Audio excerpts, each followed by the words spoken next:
నమస్కారం. వనవానికి స్వాగతం. ఈరోజు వార్తలలోని ముఖ్యాంశాలు. మహాశివరాత్రి పర్వదినాన్ని పురస్కరించుకుని పోలవరం జిల్లాలోని రంపచోడవరం ఏజెన్సీ ప్రాంతం ఆధ్యాత్మిక శోభతో వెలుగొందుతోంది. ప్రకృతి ఒడిలో కొలువై ఉన్న పరమేశ్వరుడిని దర్శించుకునేందుకు గిరిజన పల్లెల నుంచే కాకుండా మైదాన ప్రాంతాల నుంచి కూడా భక్తులు వేల సంఖ్యలో తరలివచ్చారు. దీంతో ఏజెన్సీలోని ప్రధాన శివాలయాలన్నీ భక్తులతో కిటకిటలాడుతున్నాయి. తెల్లవారుజామునుంచే భక్తులు పవిత్ర స్నానాలు ఆచరించి ఓం నమఃశివాయ అంటూ పంచాక్షరీ మంత్రజపంతో ఆలయాలకు చేరుకున్నారు. ఆలయాల్లో అర్చకులు స్వామివారికి మహాన్యాసపూర్వక ఏకాదశ రుద్రాభిషేకాలు, బిల్వార్చనలు, విశేష అలంకరణలు నిర్వహించారు. రుద్రపారాయణాల ఘోషతో ఆలయ ప్రాంగణాలు మారుమోగుతున్నాయి.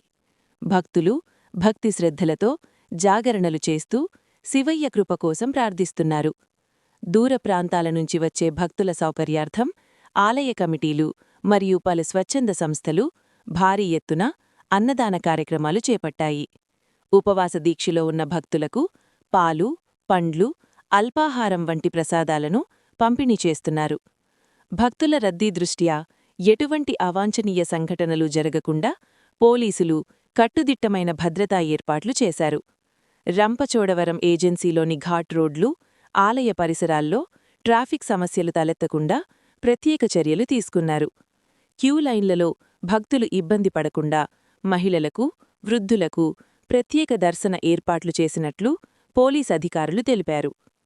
రాత్రివేళ జరిగే లింగోద్భవకాల అభిషేకానికి భక్తులు మరింత ఎక్కువగా వచ్చే అవకాశం ఉండటంతో ఆలయాల వద్ద విద్యుత్ దీపాల అలంకరణలతో పండుగ వాతావరణం నెలకొంది.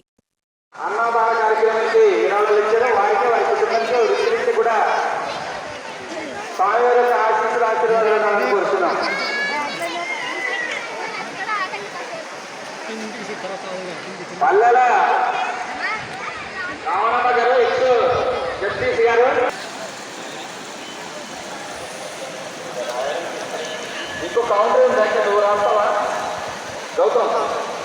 ఇక్కడ కొంతమంది ఇక్కడ వచ్చేది విరాళాలు రాస్తారు. ఇక్కడికి రండి, ఇటువైపు